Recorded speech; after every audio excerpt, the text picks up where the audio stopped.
నమస్తే అండి, నేను ఆగ్రేషియా సేల్స్ ఎగ్జిక్యూటివ్ మాట్లాడుతున్నానండి. నా పేరు నాగేంద్రబాబు అండి. మనం ఇక్కడ పోచవరం గ్రామం వత్సవాయి మండలం కంచం వెంకటేశ్వర గారి పొలంలో ఉన్నామండి. ఇక్కడ మనం వెరైటీ సొర వెరైటీ అనగా అనే వెరైటీ చేశారండి.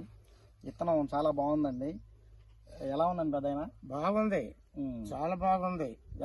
నేను వేసినా కానీ ఇట్లా లేదు. ఈ సంవత్సరం ఒక్కోసాట 6-7 కాయలు పట్టి కుప్పలు కుప్పలు కాసింది. కానీ మార్కెట్ ఉండట్టయితే పిచ్చి డబ్బులు వచ్చాయి. మిరప తోటలు కానీ ఎయ్యి పనికిరావు. దీని దెబ్బకి స్వభావాలు ఉన్నా సరే మీకు సరే స్వభావాలు ఉండ కోతులు వచ్చినా కాయ మట్టుకు జమకాయ కాసింది. కాపు బాగుంది, అసలు బ్రహ్మాండంగా. కోతులు కూడా ఎన్నో తిన్నాయి అనుకున్నా. కాపు బాగుంది, కాపు ఫుల్లుగా ఉందండి. తోట కూడా ఉంది. మొన్న ఏంటంటే రేటు లేదని నేను అవసరత చేసి నీళ్ళేలా, లేకపోతే తోట సినిమాలో ఉండట్టుండేది. కలర్ గానీ కాయ షైనింగ్. కానీ ఇవాళ 38 డిగ్రీలు ఉందండి టెంపరేచర్. ఇలాంటి టెంపరేచర్ లో కూడా కాయ షైనింగ్ గానీ కలర్ గానీ తగ్గలేదు.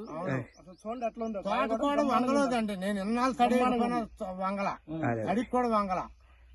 ఇది ఆగ్రోయేషియా సీడ్స్ వారి అనగా. ఓకే, వేసుకోవచ్చండి రైతులు? అసలు ఎవరైనా వేయొచ్చండి దీన్ని. మీరు మిరప తోట అయిపోయిన తర్వాత వేసారు దీన్ని? మిరప తోట అయిపోయిందని నేను ఇందులో పెట్టారు.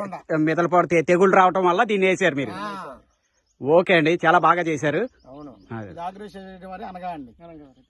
వెంకటేశ్వర గారు ఎట్లా ఉంది మీకు? బ్రహ్మాండంగా ఉంది సార్. వేసుకోవచ్చు అంటారా రైతులు? ఓకే. కాపు ఎట్లా ఉంది? చెట్టుకి ఎన్ని కాయలు పడ్డాయి? దాదాపు 7-8 కాయలు ఉన్నాయి. ఒక్కో చెట్టుకి 7-8 కాయలు ఉన్నాయి. కనుపుకి కాయలు ఉన్నాయండి, గుత్తులుగా ఉన్నాయి కనుపుకి. ఓకే ఓకే ఓకే ఓకే వచ్చే సంవత్సరం ఇంకా ఓకే అండి. ఓకే.